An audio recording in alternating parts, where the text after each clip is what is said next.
Subuh baru saja merangkak ketika lampu minyak di warung kecil itu berkedip pelan. Woreng nasi udang Kalimalang berdiri di pojok gang sempit. Sebilah papan kayu bertuliskan huruf pudar dan asap tipis yang selalu mengepul meski tidak terlihat bara di tunggunya. Penduduk sekitar sudah terbiasa. Setiap pagi warung itu selalu ludes sebelum matahari sempurna naik. Tapi ada satu hal yang tidak pernah bisa mereka jelaskan. Aroma khas yang muncul dari arah kuburan tua di belakang kontrakan si penjual. Namanya Pak Herman. Tubuhnya kurus, tangan seperti anyaman rotan karena penuh getar dari menggenggam panci dan sendok sepanjang malam. Setiap malam ia tampak pulang lebih cepat dari orang lain, membawa kantong plastik kosong dan tutup panci. Warga bilang ia orang pendiam. Anak-anak menyingkir ketika ia lewat karena bau dupa yang samar menempel di bajunya. Anak-anak juga sering berbisik. Katanya tunggunya dinyalakan tanpa api oleh sesuatu dari kuburan. Kisahnya mulai menyebar ketika Dimas, tukang ojek yang biasa mangkal di depan pos ronda, hampir pingsan saat memesan sebungkus nasi uduk. Ia bilang nasi itu panas, tapi ketika ia lihat tunggunya, tak ada bara, hanya pasir yang rapi tersusun. Aku pegang panci, panas, tapi tunggunya dingin, seperti malam, kata Dimas kepada teman-temannya. Pesan itu cepat sampai ke telinga orang lain. Rasa penasaran berubah jadi ketakutan, lalu jadi bisik-bisik yang menyeruak di pasar pagi. Aku yang baru pindah ke kontrakan seberang mendengar semua itu dari balik tirai jendela. Nama warung itu seperti magnet, membuatku terjaga lewat malam. Di kampung seperti ini, cerita-cerita lama tak pernah benar-benar mati. Mereka mengendap di selokan, di ujung genteng, di dalam negara malam. Kuburan tua yang dimaksud bukan kuburan baru. Itu lapangan kecil berumput yang gerbangnya hampir roboh. Nisan-nisannya miring seolah lelah menahan waktu. Orang-orang bilang dulu ada sebuah keluarga besar yang dimakamkan di sana, yang kabarnya meninggal mendadak setelah peristiwa yang tidak pernah dijelaskan. Sejak itu, daun-daun di sekitarnya selalu kering. Meskipun hujan turun, malam itu angin menahan napas. Aku keluar, ingin melihat sendiri bagaimana mungkin nasi uduk bisa matang tanpa api. Warung masih membakar lampu minyaknya ketika aku mendekat. Suasana hening, hanya suara gemerincing wajan dan suara air yang dituang ke dalam rice cooker. Namun anehnya tidak ada suara kayu berderak atau krek bara. Mataku tertumbuk pada tungku. Sebuah ceruk kecil dari batu bata tua bertumpuk rapi, tapi kosong. Pasir halus memenuhi dasar ceruk seperti pantai mini. Di atasnya, panci nasi menggantung seolah ditopang oleh tangan tak terlihat. "Mas, dari mana?" "Panas," tanyaku. Suaraku terdengar sekasar daun jatuh. Pak Herman menatapku lama sebelum menjawab. Matanya coklat, tetapi ada sesuatu kibu-abuan di sekitarnya. Seperti ia sering menatap redupnya malam lebih lama dari biasa. "Sudah biasa begitu, Nak. Nasi harus matang. Orang harus makan. Kita semua perlu cari nafkah." Kata-katanya sederhana, tanpa senyum. Tapi ada nada lain. Nada yang membuat bulu kuduku bergetar. Seperti nada yang tidak ingin mengatakan semuanya. Aku memutuskan untuk tinggal semalaman di bangku plastik dekat pintu. Meskipun umurku masih muda dan takut tak berarti. Banyak yang datang, mulai dari ibu-ibu yang hendak menuju pabrik, tukang ojek, pedagang sayur, sampai sepasang suami istri yang pulang dari shift malam. Semua mengambil nasi uduk dan pergi cepat, memegang bungkus di dada seperti menggenggam rahasia. Bau wangi daun salam dan santan menyentuh hidungku. Tetapi ada aroma lain juga. Bau tanah lembab, bunga melati yang sudah layu, dan sesuatu yang seperti bau kain putih dari peti. Sekitar jam 2, ketika warung sepi, suara dari belakang kontrakan terdengar. Bukan suara orang, melainkan semacam desir halus, seperti kain yang diseret, Aku menoleh ke arah kuburan. Siluet pohon terembesi bergerak pelan. Bayangannya panjang, seperti yari-yari raksasa di tanah. Dari celah pagar, muncul siluet kecil. Tidak terlihat jelas bentuknya. Aku menelan ludah. Hidungku menangkap aroma yang lebih kuat.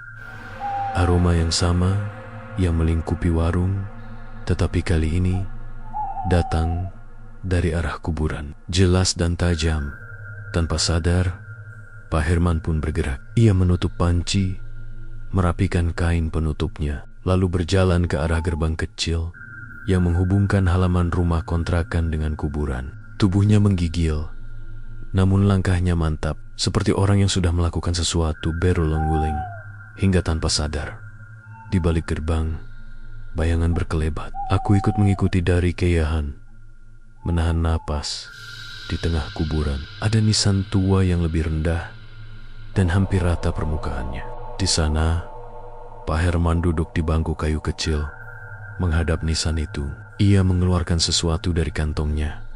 Batu kecil berwarna hitam pekat, dan beberapa helai daun yang mengilap. Ia menggumam, suaranya seperti bisik yang dilempar ke tanah. Angin di sekitarnya mati. Daun melati yang layu bergerak perlahan, seperti mendengarkan.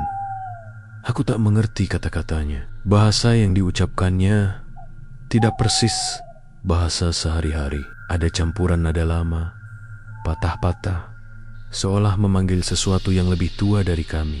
Dari balik pepohonan, aku merasa ada yang menonton, sesuatu yang menempel di balik bayang-bayang nisan, menunggu nasi menjadi matang. Tidak ada langkah kaki, hanya hembusan yang membuat rumput merunduk.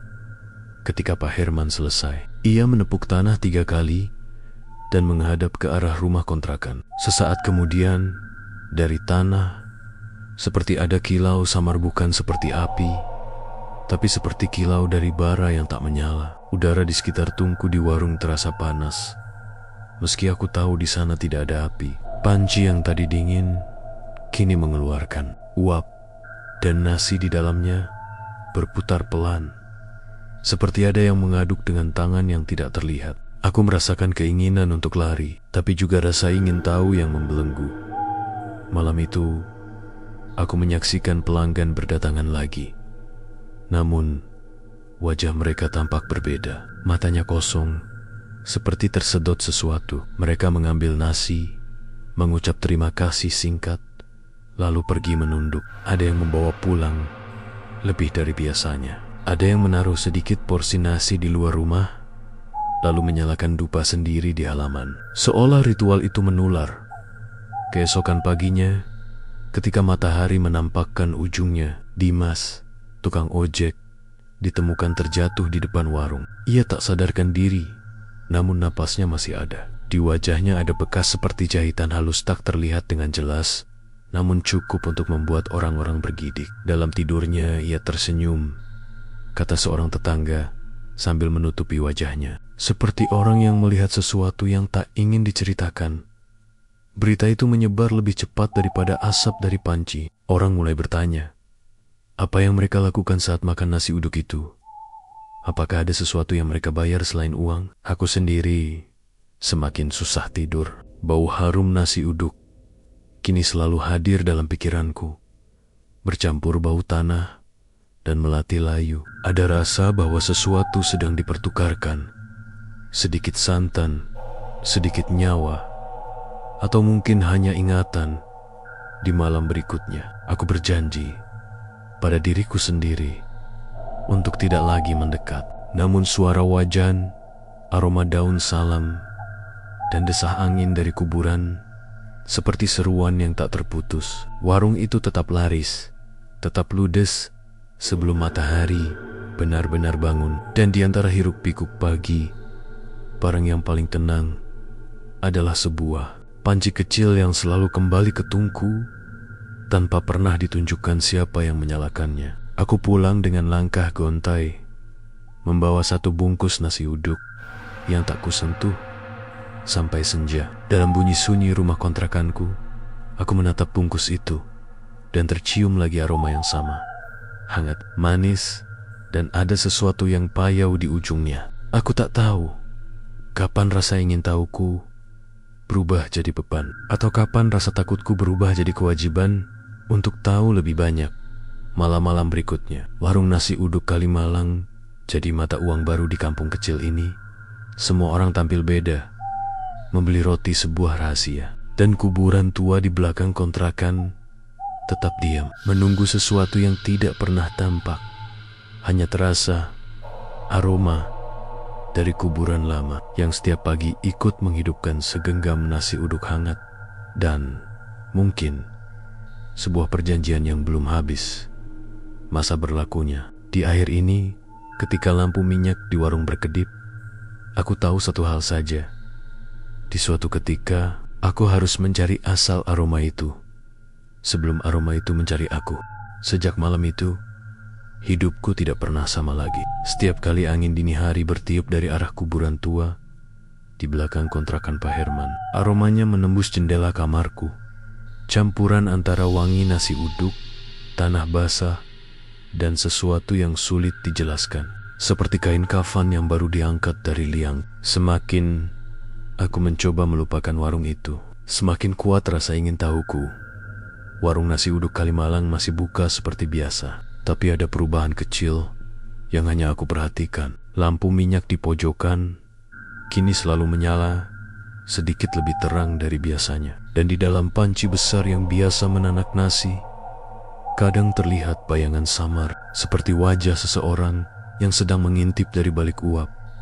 Hari itu, pagi terasa aneh. Langit berwarna abu-abu, meski tidak ada awan, dan burung-burung di atap seperti enggan berkicau.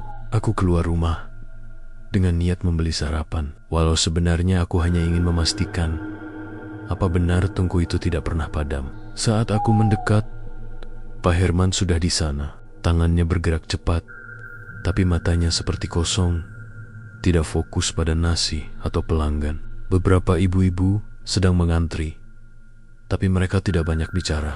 Mereka hanya menatap panci nasi yang terus mengeluarkan uap, seolah sedang menatap sesuatu yang sakral. "Pak, kalau boleh tahu, Bapak masak jam berapa ya?" tanyaku hati-hati. Ia menoleh perlahan, tersenyum samar, tapi tidak ada cahaya di matanya. "Jam 2. Tapi aku tidak sendiri, Nak. Ada yang bantu." "Aku bantu? Siapa?" "Yang dulu tinggal di belakang rumah ini." Suaranya datar, tapi kata-katanya menancap dingin di telingaku. Sore itu, aku memberanikan diri mendatangi kuburan di belakang kontrakan Pak Herman. Gerbangnya berderit saat ku pegang, dan udara di dalamnya seperti berbeda dari luar. Lebih dingin, lebih berat, seperti lembab yang punya napas sendiri. Aku berjalan pelan melewati nisan-nisan tua. Sebagian sudah ditutupi lumut, tapi di tengga-tengga area itu ada satu nisan yang tanahnya selalu tampak baru, seperti sering digali dan ditutup lagi. Di dekatnya ada bekas bara kecil, tapi warnanya aneh. Bukan merah seperti api, melainkan kehijauan, seperti cahaya busuk dari dalam bumi. Aku mendekat. Tiba-tiba tercium aroma nasi uduk yang sangat kuat, padahal matahari baru tenggelam. Lalu, samar-samar dari dalam tanah terdengar suara seperti bisikan, pelan, lirih, namun jelas memanggil, "Herman." Waktunya masak. Tubuhku menegam. Aku mundur perlahan, tapi tanah di depan nisan itu tampak bergerak. Butiran pasirnya naik sendiri, seperti ditiup angin dari dalam kubur. Aku menahan napas. Dari celah tanah yang retak mengkuil sesuatu. Bukan tangan manusia, tapi jari-jari hitam, panjang dan licin, seperti terbuat dari arang. Aku lari sekuat tenaga, tapi sepanjang jalan pulang, suara itu terus mengikuti. "Herman, cepat. Orang-orang lapar." Malamnya aku tidak tahan. Aku ingin tahu apa sebenarnya yang terjadi di balik warung itu. Aku menunggu sampai semua pelanggan pergi, dan Pak Herman mulai membereskan warung. Lalu diam-diam aku mengintip lewat jendela kecil di belakang dapur. Di dalam ruangan itu, Lampu minyak menyala redup, tidak ada api di tungku. Tapi panci besar di atasnya mendidih sendiri. Uapnya naik perlahan ke langit-langit, membentuk kabut tipis yang bergerak seperti hidup. Pak Herman duduk bersila di lantai. Di depannya ada baskom berisi beras, tapi di antara butiran beras putih itu, kulihat ada sesuatu yang lain.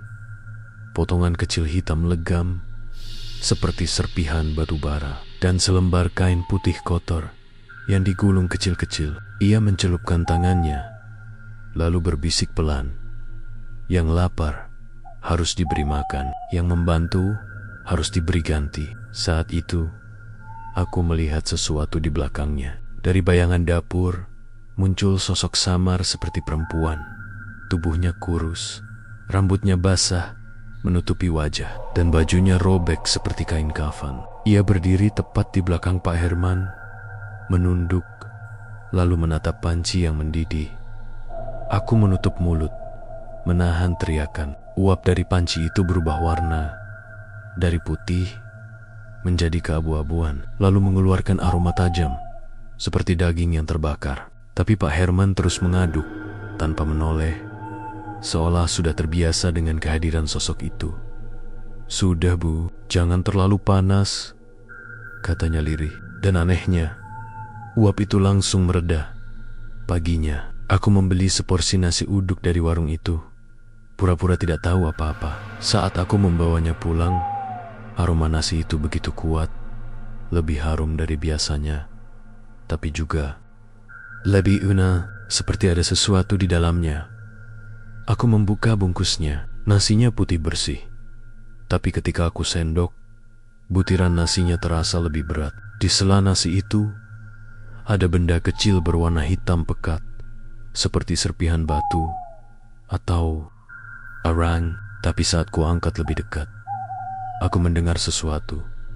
Suara lirih, seperti orang berbisik di telingaku.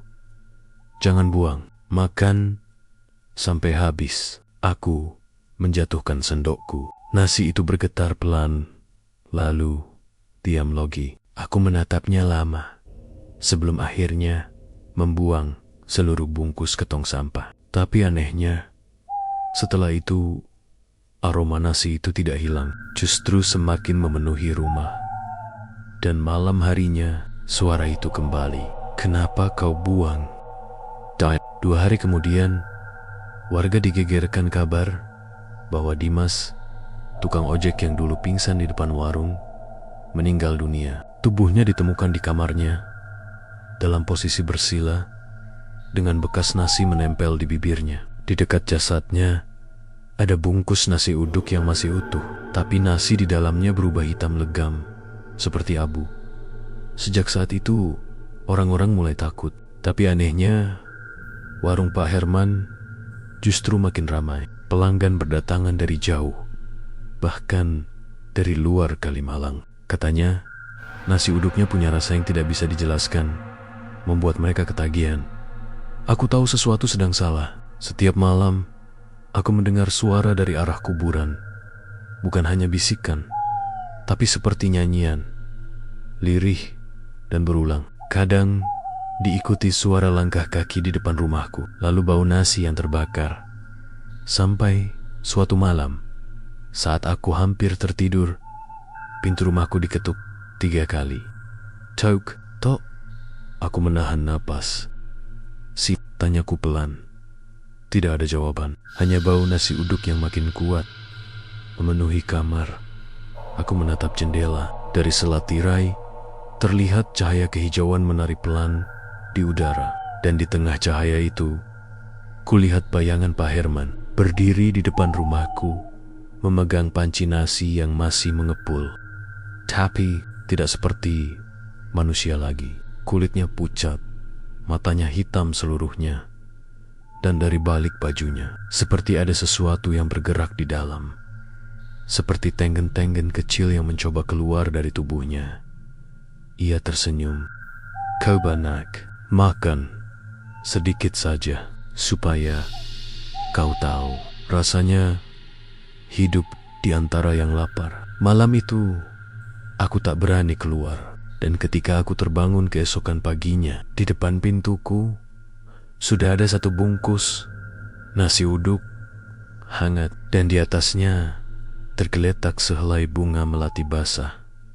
Bau harumnya membuatku ingin membuka, tapi di sisi bungkusnya ada bekas sidik jari hitam, seperti tangan yang diangkat dari tanah basah. Aku tahu, ini bukan lagi sekadar warung biasa. Ini adalah pesugihan, dan aku mungkin sudah menjadi bagian dari perjanjiannya, hanya karena rasa penasaran. Selanjutnya, sesuatu akan datang menagih. Karena di dunia pesugihan, tidak ada yang gratis. Bahkan, untuk sepiring nasi uduk yang harum, selalu ada aroma kematian yang ikut menyertainya. Bungkus nasi uduk yang ditinggalkan di depan pintu rumahku masih tergeletak di meja. Belum tersentuh, tapi setiap kali aku mencoba memejamkan mata, aroma itu kembali harum santan dan daun salam yang menggoda, bercampur bau tanah basah dan melati layu yang makin lama makin menusuk. Aku sudah membuangnya 2 kali, tapi setiap pagi nasi itu selalu kembali di meja dengan bungkus yang sama dan bunga melati yang masih segar di atasnya, seolah ada yang ingin aku makan, atau mungkin ada yang menungguku melakukannya. Sejak malam, aku mendengar suara pelan dari arah dapur. Awalnya, kupikir itu suara tikus atau angin. Tapi lama-lama aku sadari itu suara orang berbisik. Lirih, terputus-putus, tapi jelas. Dia lapar. Dia belum kenyang. Aku memberanikan diri melangkah ke dapur. Lampu gantung berayun pelan, meski tak ada angin. Di meja, bungkus nasi itu sedikit terbuka, seperti ada tangan yang mengupasnya dari dalam. Aku menatapnya lama. Uapnya masih keluar, padahal sudah berjam-jam di sana. Dan di antara butiran nasinya, kulihat sesuatu yang membuatku nyaris muntah. Potongan rambut manusia, halus dan panjang, menempel di sendok yang terselip di samping bungkus. Aku langsung mundur, tapi sebelum aku sempat menjauh, dari dalam nasi itu terdengar suara lirih. Kami belum selesai makan. Aku menjerit dan membanting sendok itu ke lantai. Nasi itu bergetar pelan, lalu diam. Tapi sesaat kemudian, sesuatu bergerak di dalamnya, seperti tangan kecil yang mencoba keluar. Keesokan paginya, warga Kalimalang digemparkan kabar baru. Seorang pedagang sayur bernama Bu Yati ditemukan tak bernyawa di kamarnya. Di samping jasadnya ada sebungkus nasi uduk yang masih utuh. Orang bilang, semalam Bu Yati sempat bercerita kalau ia diberi nasi gratis oleh Pak Herman katanya, sebagai ucapan terima kasih karena sering beli. Namun yang aneh, suami Bu Yati bersumpah istrinya tidak makan nasi itu. Tapi saat polisi membuka bungkusnya, nasi di dalam sudah hilang, menyisakan noda hitam seperti bekas terbakar.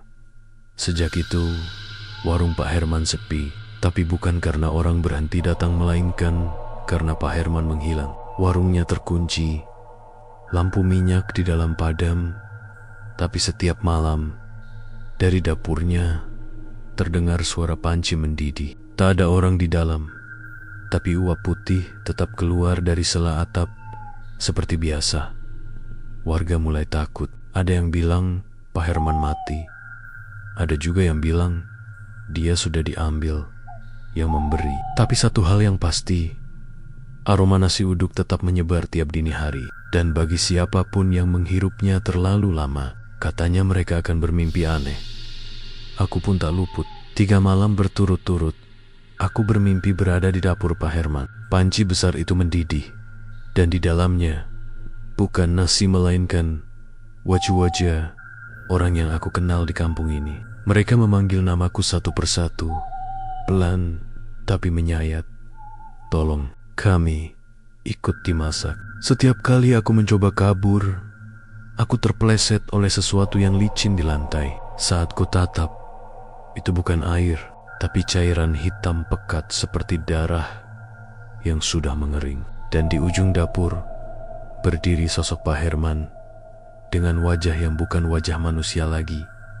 Matanya berlubang, lidahnya menjulur panjang, dan di tangannya ada centong nasi yang meneteskan cairan hitam itu ke dalam panci.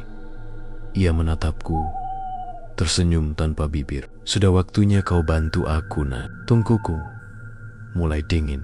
Aku terbangun dengan keringat dingin, jantung berdegup cepat. Tapi bau nasi uduk tetap tercium di kamar. Ketika aku menyalakan lampu, di meja ada sebungkus nasi, baru lebih besar dari sebelumnya, dengan bunga melati segar di atasnya.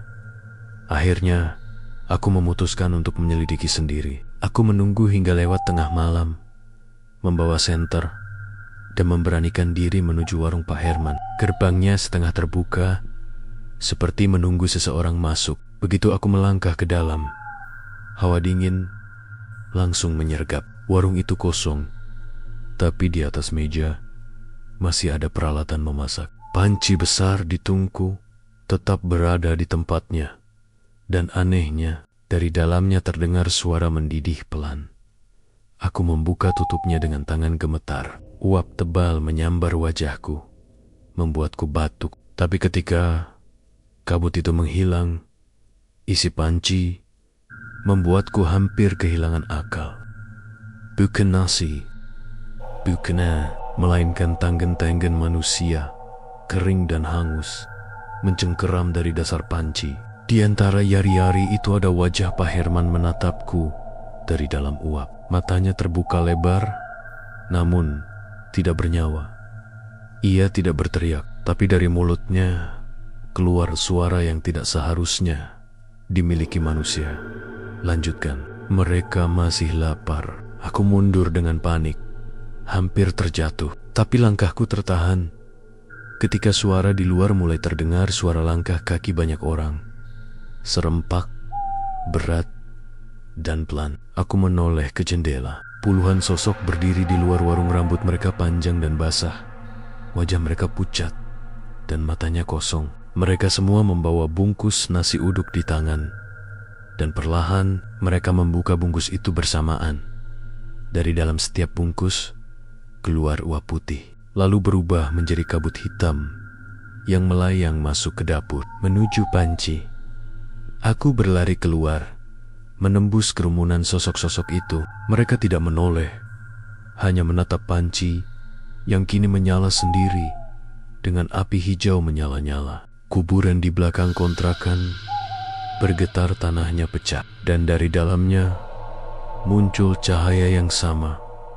Aku melihat dengan mata kepalaku sendiri. Nisan-nisan tua itu terbuka, dan dari setiap liang keluar sosak-sosak hitam menyerupai asap. Mereka melayang menuju warung, bergabung dengan api di tungku. Dan setiap kali satu sosok masuk, api itu makin besar, makin terang, makin hidup. Di tengah kobaran api itu, suara Pak Herman kembali terdengar. "Tungku tidak boleh padam, nak. Kalau padam, mereka akan datang mencarimu." Aku menjerit dan lari sekencang mungkin, meninggalkan tempat itu. Tapi bau nasi uduk terus mengejarku, menempel di kulit, di rambut, di napas. 3 hari kemudian, polisi datang. Mereka tidak menemukan apa-apa di warung itu, kecuali panci besar yang sudah meleleh sebagian, dan bekas api aneh di lantai. Kuburan di belakang rumah Pak Herman kini ditutup paksa dengan semen oleh warga. Tapi anehnya, setiap pagi di atas semen itu muncul setumpuk nasi putih hangat, tanpa ada yang menaruh. Dan sejak malam itu, aku selalu bermimpi makan nasi uduk. Dalam mimpi, aku duduk di warung lama itu, di hadapan Pak Herman yang kini hanya tinggal bayangan. Ia menuangkan nasi ke piringku dengan tangan yang gosong, lalu berbisik pelan, "Kau sudah mencium aromanya. Kau tak bisa lari lagi." Aku terbangun dengan lidah terasa asin, dan di meja selalu ada setitik nasi menempel, hangat, baru, padahal aku tidak pernah masak. Sejak saat itu, setiap subuh di Kalimalang selalu ada aroma nasi uduk yang datang dari arah kuburan lama. Dan bagi siapapun yang mencium wanginya terlalu lama, mereka akan lapar. Lapar yang tidak bisa dihilangkan, kecuali dengan satu cara, makan dari tungku yang tidak pernah padam. Sudah 2 minggu berlalu, sejak malam terakhir aku melihat api hijau menyala di warung nasi uduk itu. Tapi anehnya, aroma khasnya masih sering muncul, bahkan lebih kuat dari sebelumnya. Kadang datang menjelang subuh, kadang di tengah malam ketika aku baru saja terlelap. Setiap kali aroma itu muncul, suara-suara lirih ikut menyertai. Suara perempuan yang seolah memanggil dari jauh, "Herman, tungkumu padam lagi." Dan sesekali, suara laki-laki yang menjawab, pelan tapi dalam, "Aku sudah tiada." Tapi dia belum berhenti lapar. Aku tak tahu siapa yang mereka maksud dengan dia. Tapi, sejak aroma itu kembali, aku mulai sering bermimpi aneh. Dalam mimpi, aku melihat diriku berdiri di tengah kuburan tua di belakang rumah Pak Herman. Dan di sana, di antara nisan-nisan lembab, ada satu tungku batu bata yang terus menyala sendiri, padahal tak ada kayu bakar di bawahnya. Dari dalam tungku itu, menghyul tenggen-tenggen hitam yang mengaduk nasi.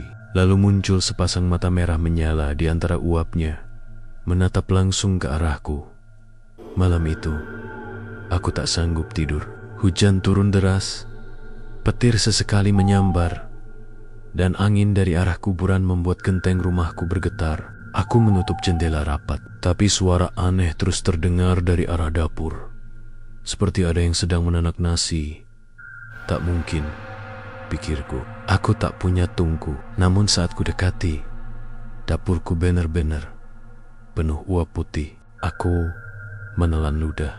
Di tengah uap itu, di atas meja, terlihat sebuah panci.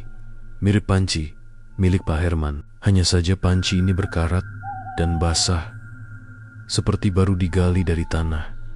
Dari dalamnya keluar aroma nasi uduk yang luar biasa harum, tapi diikuti bau busuk seperti bangkai yang disiram santan. Aku menatapnya lama. Lalu dari dinding dapur terdengar suara retakan pelan, disusul suara orang berbisik. Masakannya belum matang. Aduk sedikit lagi.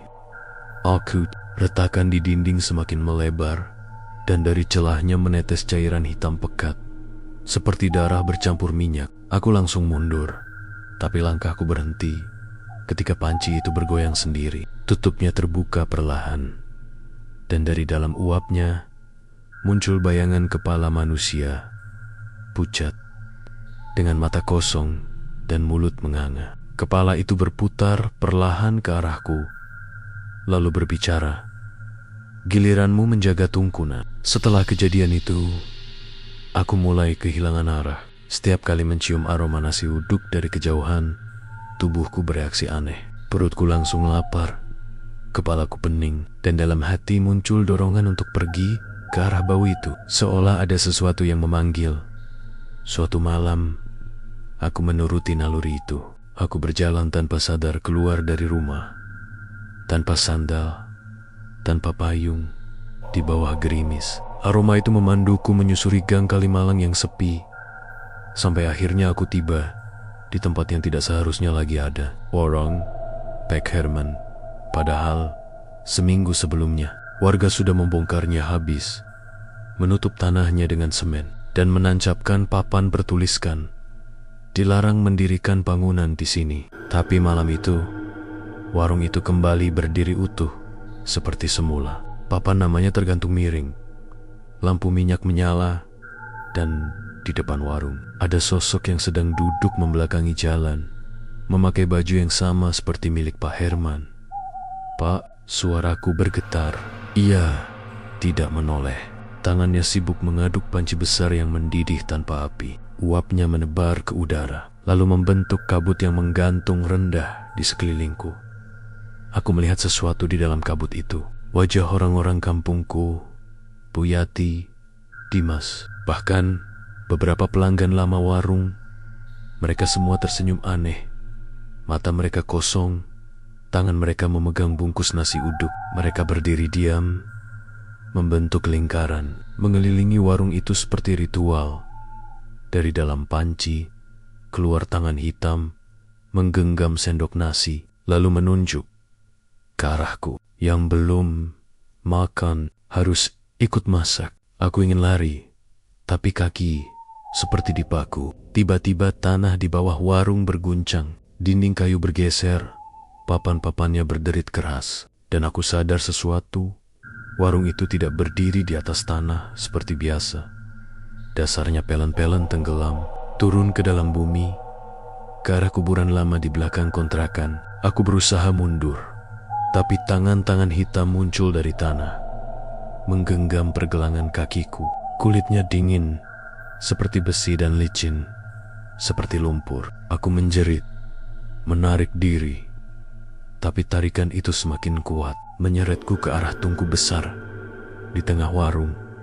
Dari dalam tungku, keluar wajah-wajah yang sudah membusuk, menatapku dengan senyum lebar. Salah satunya adalah Pak Herman, tapi matanya kini kosong, dan di pipinya ada bekas gosong seperti terbakar. "Sudah giliranmu, Nak," katanya pelan.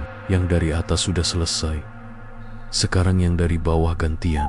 Dan sebelum aku sempat bergerak, api hijau menyala dari dalam tungku, membakar panci besar itu. Tapi tidak ada asap, tidak ada panas. Yang ada hanya bau wangi yang luar biasa, dan bisikan yang menembus kepala. Setiap nasi butuh jiwa untuk matang. Aku terbangun di kamar, tapi semuanya terasa aneh.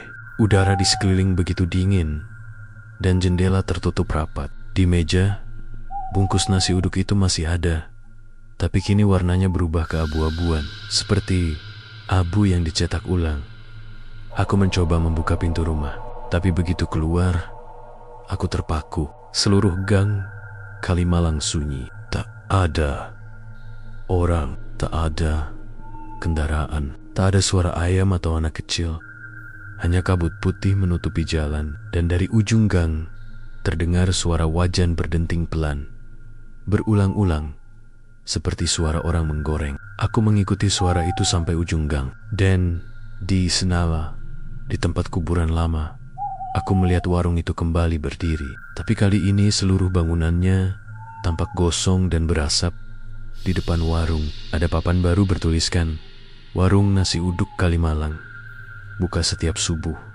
Penjual tidak dikenal."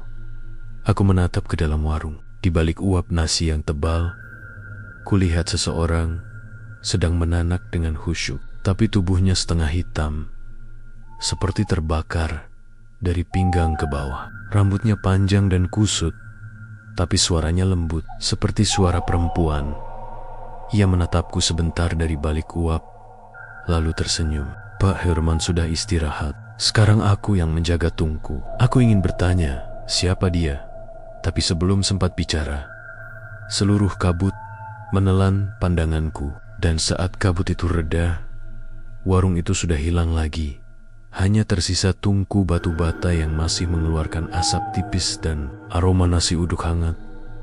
Sejak hari itu, tidak ada lagi yang berani melintasi gang belakang kontrakan Pak Herman. Namun setiap subuh, siapapun yang melewati Kalimalang akan mencium aroma nasi uduk yang sama, datang dari arah kuburan. Ada yang bilang mereka melihat bayangan perempuan menanak nasi di sana. Ada yang bilang suara centong masih terdengar. Dan ada juga yang bersumpah melihat pelanggan berdatangan di tengah kabut, membawa bungkus nasi uduk tanpa wajah.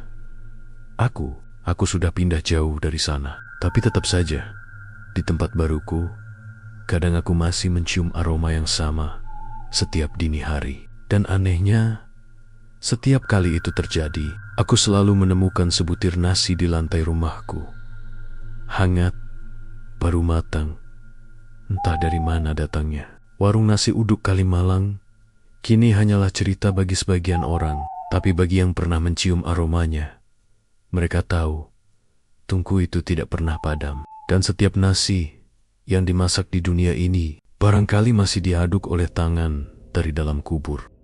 Sudah hampir 2 bulan berlalu sejak aku meninggalkan gang Kalimalang. Aku pindah ke rumah kontrakan kecil di pinggiran Bekasi, jauh dari hiruk pikuk, jauh dari aroma nasi uduk yang membuat malam-malamku penuh mimpi buruk. Namun seperti kutukan yang menempel di napas, ketenangan itu hanya bertahan sebentar. Karena setiap kali subuh menjelang, aroma itu datang lagi. Wangi nasi yang dimasak dengan santan dan daun pandan, manis dan gurih. Tapi di baliknya, ada sesuatu yang busuk, seperti bangkai yang direndam air kelapa basi. Dan setiap kali aroma itu muncul, aku mendengar suara centong kayu mengaduk dari luar rumah. Tek, tek, ritmenya lambat, tenang, tapi setiap dentingnya membuat bulu kudukku berdiri. Pagi itu, aku terbangun lebih awal dari biasanya. Udara dingin dan langit masih kelabu. Aku membuka pintu depan rumah untuk mengambil udara segar. Tapi langkahku berhenti ketika mataku menangkap sesuatu di atas kursi teras. Sebuah bungkus nasi uduk, rapi, masih hangat, dibungkus daun pisang yang basah oleh embun. Tak ada yang pernah memberiku makanan di sini. Aku bahkan belum mengenal siapapun di lingkungan baru ini. Di samping bungkus itu, ada tulisan di secari kertas coklat. Terima kasih sudah menjaga tungku. Jantungku langsung berdegup kencang. Tungku, tungku. Aku tak punya tungku di rumah ini. Kupandangi nasi itu lama. Aromanya bener-bener menggoda. Tapi di antara wangi nasi dan sambal kacangnya, tercium bau gosong yang sangat halus, seperti rambut yang terbakar. Aku hampir membuangnya. Tapi rasa lapar mendadak muncul. Seperti ada yang menekan dadaku. Tangan ini bergerak sendiri. Aku membuka bungkus daun itu, dan isinya membuatku tersentak mundur. Nasinya berwarna abu-abu kehitaman, dengan potongan kecil seperti serpihan arang. Tapi yang paling membuatku ingin muntah adalah lauknya. Potongan tempe dan telur dadar yang tampak seperti kulit manusia yang mengelupas. Di tengah nasi itu ada sesuatu yang kecil dan bulat, sebuah gigi manusia. Malam berikutnya, aku mencoba tidak memikirkan nasi itu. Aku menutup semua jendela, menyalakan televisi keras-keras, berusaha menutupi suara centong kayu yang terkadang muncul dari luar. Namun tepat pukul 2 dini hari, televisiku mati sendiri. Suara centong itu terdengar lagi. Lebih tek, tek. Kali ini disertai suara langkah pelan di halaman belakang rumah. Aku menahan napas. Suara itu berhenti tepat di depan sumur tua yang sudah lama kututup dengan papan. Dari arah sumur terdengar bisikan lembut. Airnya masih panas. Jangan dibiarkan padam. Aku memberanikan diri mendekat sambil membawa senter. Cahaya senterku menyorot ke papan penutup sumur, dan kulihat papan itu sedikit bergeser.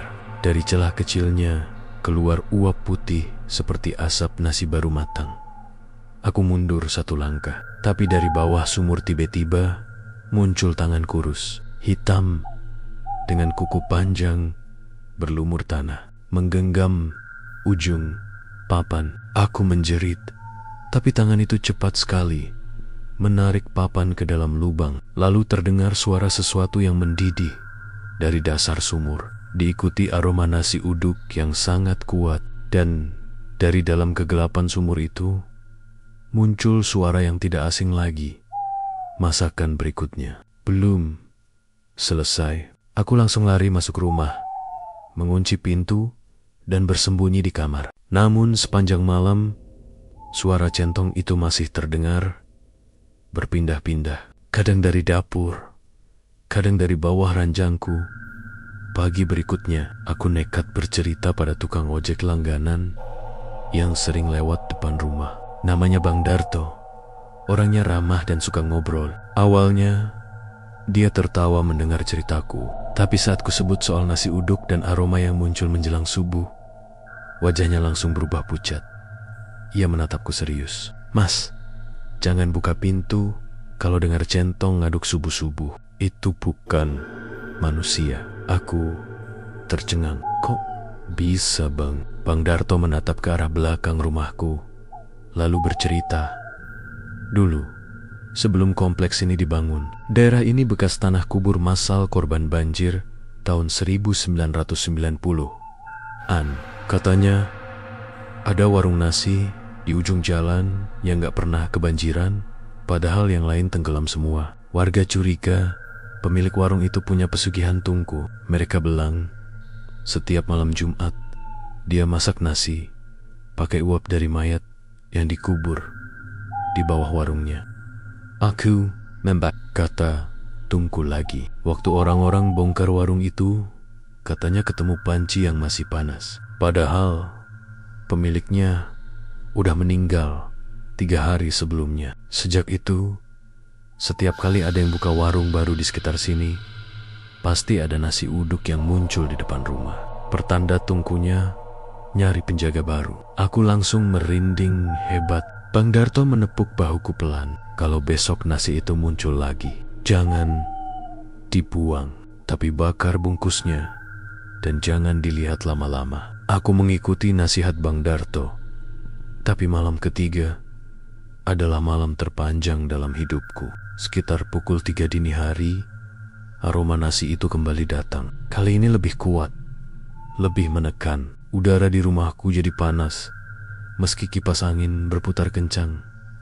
Dari dapur terdengar suara centong kayu, jelas sekali, seperti seseorang sedang mengaduk panci besar. Aku menatap ke arah dapur, dan jantungku hampir berhenti ketika melihatnya. Ada sosok perempuan berdiri membelakangiku. Tubuhnya gosong dari pinggang ke bawah, rambutnya panjang menutupi wajah. Di hadapannya ada panci besar yang mendidih tanpa api, tapi mengeluarkan uap nasi. Tangan kirinya mengaduk dengan centong kayu, sementara tangan kanannya menggenggam sendok nasi yang berwarna hitam. Dia berhenti mengaduk, lalu perlahan menoleh ke arahku. Wajahnya hangker, setengah dagingnya meleleh seperti lilin, tapi matanya merah menyala. Sudah waktumu menggantikan aku, katanya pelan. Aku mundur, tapi pintu belakang menutup sendiri. Semua lampu padam. Dari panci itu keluar tangan-tangan kecil, menggenggam nasi panas dan menaburkannya ke lantai. Di sela nasi yang berjatuhan, aku melihat gigi, kuku, dan rambut manusia. Aku menjerit sekeras mungkin, tapi suaraku tenggelam dalam bisikan ribuan suara dari dalam panci itu. Tungku tak boleh padam, Tungku tak boleh padam. Entah bagaimana, aku bisa sadar di luar rumah. Pagi sudah datang, matahari baru naik. Tapi di belakang rumah, asap hitam mengepul dari arah sumur. Ketika kulihat lebih dekat, papan penutupnya sudah terbakar habis. Dan di dasar, sumur tampak api hijau menyala, seolah memasak sesuatu yang tak terlihat. Aku mengambil bensin dari gudang, menyiram seluruh area sumur, dan menyalakan api. Asap putih membumbung tinggi, disertai suara jeritan panjang dari dalam sumur. Jeritan itu bukan suara satu orang, tapi banyak, puluhan. Lalu semuanya hening. Hanya tersisa bau nasi, gosong dan santan terbakar yang menyebar ke seluruh halaman. Sejak hari itu, aroma nasi uduk tidak pernah muncul lagi di rumahku. Tapi seminggu kemudian, saat aku lewat di jalan Kalimalang untuk bekerja, mataku menangkap sesuatu yang membuat darahku membeku. Di pinggir jalan, di tempat warung lama dulu berdiri, kini ada spanduk baru. Warung nasi uduk Kalimalang, resep asli keluarga Pak Herman, buka setiap hari, jam 02.0 kurang 05.0 subuh. Lampu warung itu terang, ramai pembeli. Tapi saat aku perhatikan lebih dekat, wajah-wajah para pelanggan tampak pucat, kosong, seperti boneka tanpa jiwa. Dan di balik etalase, berdiri sosok perempuan dengan rambut panjang, mengaduk panci dengan tenang. Wajahnya mirip perempuan yang muncul di dapur rumahku malam itu. Matanya menatapku sekilas dari balik uap, lalu tersenyum samar. Tungku sudah menyala lagi, nak. Aku buru-buru memacu motor menjauh dari sana, tapi aroma nasi uduk itu masih mengikuti, melekat di jaketku, di rambutku, di udara yang kuhirup. Dan setiap kali aku menutup mata di malam hari, aku masih mendengar suara centong kayu yang pelan tapi pasti mengaduk di dalam kepalaku. tek, tek. Setelah malam itu, aku bersumpah tidak akan pernah melewati Kalimalang lagi. Namun sumpah manusia seringkali tidak lebih kuat dari kutukan yang sudah menempel di jiwa. Karena dimanapun aku tinggal, dimanapun aku mencoba bersembunyi, aroma nasi uduk itu selalu menemukan jalannya kembali padaku. Awalnya samar, muncul saat subuh menjelang. Namun lama-kelamaan, aroma itu mengikuti setiap napasku, seperti udara yang terhisap paksa ke dalam paru-paru. Dan di balik wangi santan serta daun pandan itu terselip sesuatu yang aneh. Bau darah hangat dan tanah kubur basah. Aku tahu, aku belum lepas. Tungku itu belum padam. Suatu pagi aku terbangun dengan dada terasa berat, seperti ada batu besar menekan dari dalam. Keringat dingin membasahi seluruh tubuhku. Dan saat aku menatap cermin, aku melihat dada kiriku bergerak sendiri, naik turun tak beraturan, seperti ada sesuatu yang berdenyut dari bawah kulit. Aku menahan napas, mendekat ke cermin, lalu mendengar sesuatu, pelan tapi jelas. Suara mendidih. Aku menempelkan telinga ke dadaku, dan aku benar-benar mendengarnya. Suara air yang dimasak. Sesekali terdengar suara seperti sendok mengaduk panci dari dalam tubuhku sendiri. Kau sudah dijadikan tungku. Suara itu berbisik dari dalam, lirih tapi menusuk. Jangan biarkan apinya mati. Aku menjerit dan memukul dadaku dengan tangan, tapi suara itu justru semakin keras. Rasanya panas, seperti sesuatu sedang membara di bawah kulitku. Aku berlari ke kamar mandi, membuka baju, dan melihat dada kiriku kini berwarna merah tua, seolah di bawahnya ada bara api kecil yang menyala. Dan di tengah dada, tepat di atas jantung, muncul luka melingkar yang menyerupai lubang kecil. Dari situ keluar uap putih, uap nasi. Siangnya, aku memanggil Bang Darto. Aku sudah tak sanggup sendiri. Wajahnya langsung tegang saat melihat bekas di dadaku. Ia duduk di kursi tanpa bicara lama, lalu berkata pelan, "Mas, tungkunya udah pindah. Sekarang apinya di dalammu." Aku, apa maksudnya? Setiap pesugihan tungku butuh penjaga. Dulu Pak Herman, lalu perempuan itu, sekarang giliran Mas. Aku menatapnya tak percaya. Tapi Bang Darto melanjutkan dengan suara serak, "Tanda itu gak akan hilang, karena mereka udah pilih, Mas. Kalau apinya padam, roh-roh yang dikurung di panci itu bakal lepas. Dan yang pertama mereka cari yang punya tungku di dada." Aku menggigil. Jadi aku harus gimana? Bang Darto menatapku dalam. "Ada dua cara, nyalakan terus tungkumu atau padamkan dengan darahmu sendiri." Kalimat itu membuat jantungku berhenti sesaat. Tapi sebelum aku sempat bertanya lebih jauh, Bang Darto berdiri, menatapku seperti menyesali sesuatu, dan berkata pelan, "Maaf Mas, aku cuma bisa bantu sampai di sini. Aku juga pernah jadi penjaga dulu." Tapi sebelum aku sempat menahan, ia sudah pergi. Dan saat kulihat dari jendela, di lehernya ada bekas luka bakar berbentuk lingkaran kecil, sama persis dengan yang ada di dadaku. Malam itu, panas di dadaku semakin menjadi-jadi. Kulitku serasa melepuh dari dalam, dan suara mendidih makin keras, kini disertai aroma nasi yang semakin tajam. Dari mulutku keluar uap putih setiap aku bicara, seolah tubuhku benar-benar sedang memasak sesuatu. Aku berusaha menenangkan diri, tapi tiba-tiba lampu rumah padam. Gelap total, dan dari arah dapur terdengar suara yang kini sudah sangat kukenal. Tek, tek. Aku menatap ke sana, dan kulihat panci besar itu kembali ada di atas komporku. Padahal aku tidak pernah membawanya dari rumah lama. Dari dalam panci keluar uap tebal, dan di sela-selanya muncul bayangan wajah-wajah. Pak Herman, perempuan gosong, dan puluhan wajah lain yang pernah kulihat di mimpiku. Mereka menatapku bersamaan. Mata mereka kosong, tapi mulut mereka bergerak serempak. Masaklah. Jaga, jangan biarkan kami kelaparan. Aku menjerit, mencoba mematikan kompor, tapi api tidak padam. Justru semakin besar, menjilat dinding, menyebar ke langit-langit.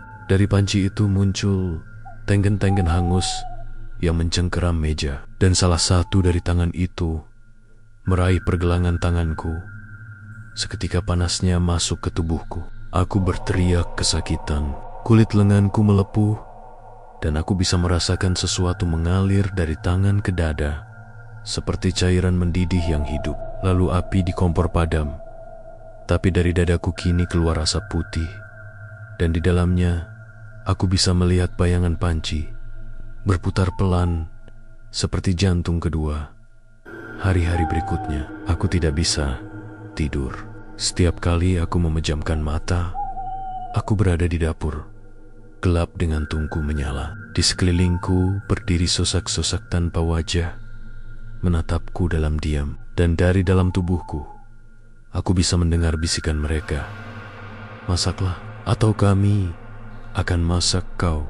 Aku mencoba menahan lapar, tapi tubuhku mulai menolak makanan biasa. Satu-satunya aroma yang membuatku tenang hanyalah nasi. Tanpa sadar, aku mulai memasak di tengah malam. Bukan karena ingin makan, tapi karena dadaku terasa sakit kalau aku berhenti. Semakin sering aku masak, semakin kuat aroma itu menyebar ke sekitar rumah. Tetangga-tetangga mulai datang, mengira aku membuka warung baru. Mereka memuji aroma nasiku yang aneh tapi enak, lalu membeli beberapa bungkus. Dan sejak malam pertama mereka makan, satu persatu mulai menghilang. Suatu malam, aku melihat berita di TV. Kawasan Kalimalang kembali ramai karena sebuah warung nasi uduk yang terkenal lezat tiba-tiba menutup diri tanpa alasan, dan warga yang pernah makan di sana mulai sakit misterius. Aku tahu itu bukan kebetulan. Tungku yang dulu ada di sana kini hidup di dalam diriku, dan aku telah meneruskan siklus yang sama seperti Pak Herman. Aku tak tahan lagi. Aku harus mengakhirinya sebelum apinya melahap semua orang yang mencium aromanya. Aku pergi ke Sungai Kalimalang saat tengah malam, membawa panci itu. Panci yang entah bagaimana selalu muncul setiap aku memasak. Aku menuangkan seluruh isinya ke sungai, lalu menyalakan api dan menyiram bensin di sekelilingku. Air sungai mendidih. Dari dalam air muncul wajah-wajah hitam, menjerit marah. Kau bot, kami lapar. Jangan padamkan apinya. Aku menjerit, menekan dada yang kini terasa seperti bara hidup. Tapi aku tetap menjatuhkan diriku ke sungai, membiarkan airnya mendidih di sekelilingku. Sebelum semuanya gelap, aku sempat melihat panci itu meledak, dan dari dalamnya keluar sosok Pak Herman, menatapku dengan tatapan penuh amarah. Tungku tidak pernah padam, nak. Dia hanya berpindah tempat. Beberapa minggu kemudian, di pinggiran kota Cikarang, muncul sebuah warung nasi uduk baru yang buka hanya antara jam 2 dan 5 subuh. Pemiliknya laki-laki muda dengan luka bulat di dada kiri. Ia selalu memasak sendirian, tanpa kompor, tanpa api, hanya panci besar yang mendidih dengan sendirinya. Warga bilang rasa nasinya luar biasa, gurih, lembut, dan aromanya menenangkan. Tapi siapapun yang memakannya akan bermimpi aneh malam itu. Mimpi tentang dapur gelap, panci besar, dan tangan yang mengaduk nasi dengan api hijau menyala di dada. Dan di akhir mimpi selalu terdengar bisikan lembut yang sama.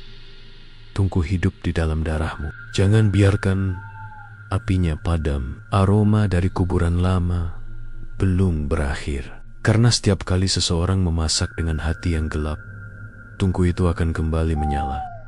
Penutup kisah pesugihan warung nasi uduk Kalimalang, aroma dari kuburan lama subuh masih buta. Kabut tipis menggantung di atas aliran sungai Kalimalang yang berwarna keabu-abuan.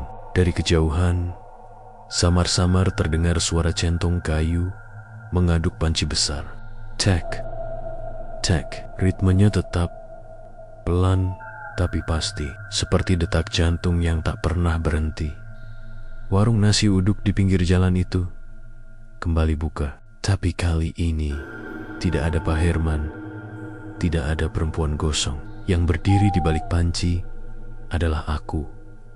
Sudah berbulan-bulan sejak aku mencoba membakar diriku di sungai malam itu, tapi entah bagaimana aku masih hidup. Tubuhku memang utuh, tapi dadaku kini selalu hangat, seolah api di dalamnya tak pernah padam. Dan anehnya, semakin aku menolak untuk memasak, semakin parah rasa sakit itu muncul, seperti ribuan bara menekan dari dalam tulang.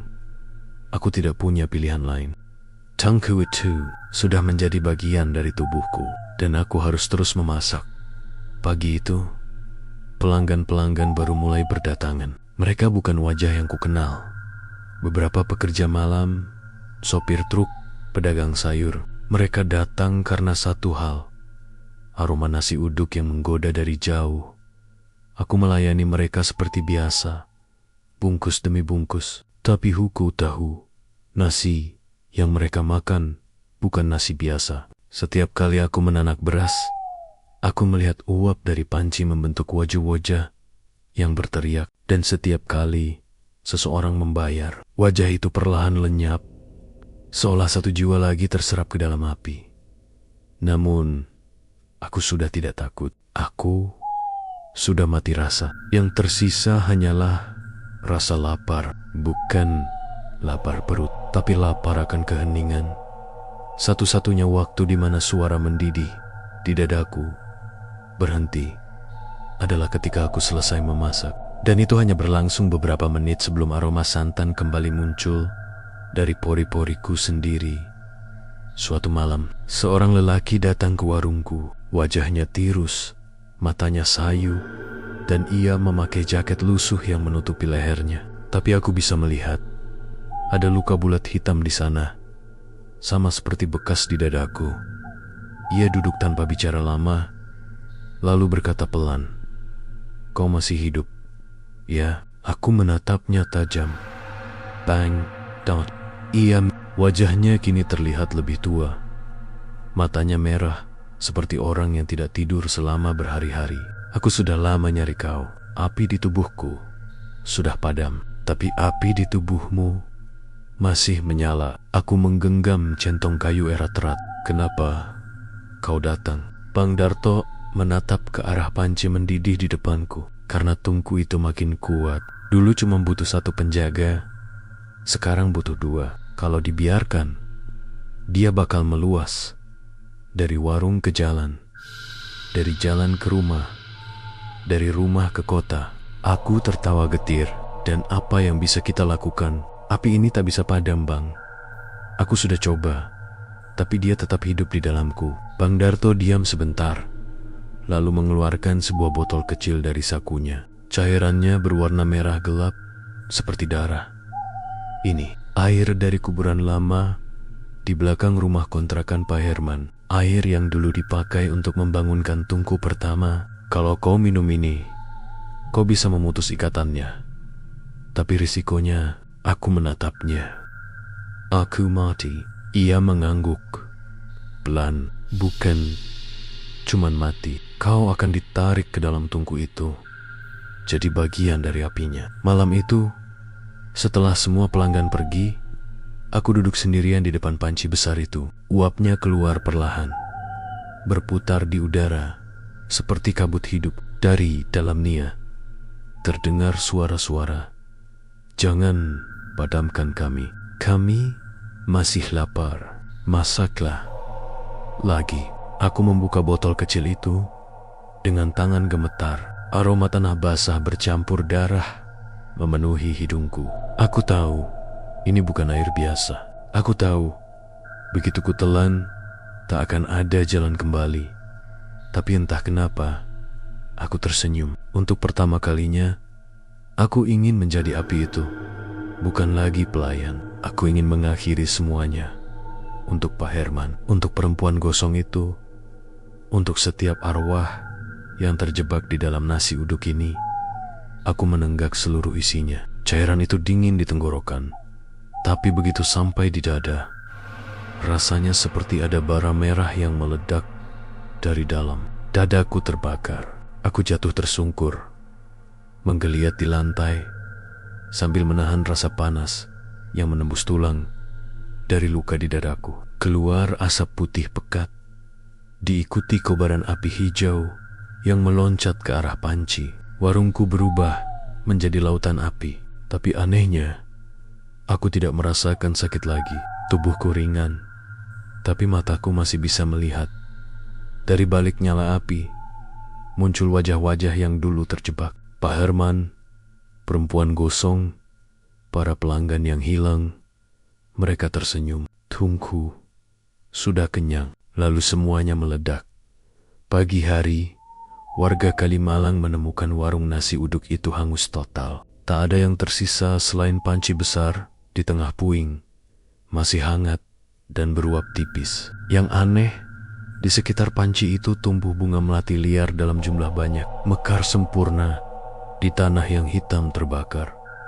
Polisi tidak menemukan jasad. Tidak ada tanda-tanda seseorang terbakar hidup-hidup, hanya abu berwarna merah bata di dasar panci. Sebagian warga bersumpah saat mereka mendekat, aroma nasi uduk sempat tercium sebentar, lalu hilang tertiup angin. Dan sejak hari itu, tak pernah ada lagi warung yang buka subuh di Kalimalang. Tidak ada lagi aroma nasi yang menyeruak dari kuburan lama. Tidak ada lagi suara centong kayu di udara pagi. Beberapa bulan kemudian, di kota yang berbeda, seorang pedagang kecil membuka warung nasi uduk di pinggir jalan. Ia mengaku mendapat resep turun-temurun dari daerah Kalimalang. Warungnya ramai setiap hari, meski ia tidak pernah menyalakan kompor. Dan setiap subuh, jika kau perhatikan baik-baik, uap nasi dari warung itu membentuk sosok laki-laki dengan luka bulat di dada kiri. Wajahnya tenang. Ia tidak tersenyum, tidak pula menatap siapapun, hanya berdiri di balik uap, mengaduk panci besar yang terus mendidih. Dan jika kau cukup berani untuk mendekat, kau akan mendengar bisikan samar di telingamu. Tungku sudah tidur, tapi kelaparan tak pernah mati. Pesugihan warung nasi uduk Kalimalang, aroma dari kuburan lama. Namun bagi yang masih bisa mencium aroma nasi uduk saat lewat di Kalimalang, hati-hati, karena bisa jadi itu bukan nasi dari warung biasa, melainkan aroma tungku yang sedang menunggu penjaga barunya.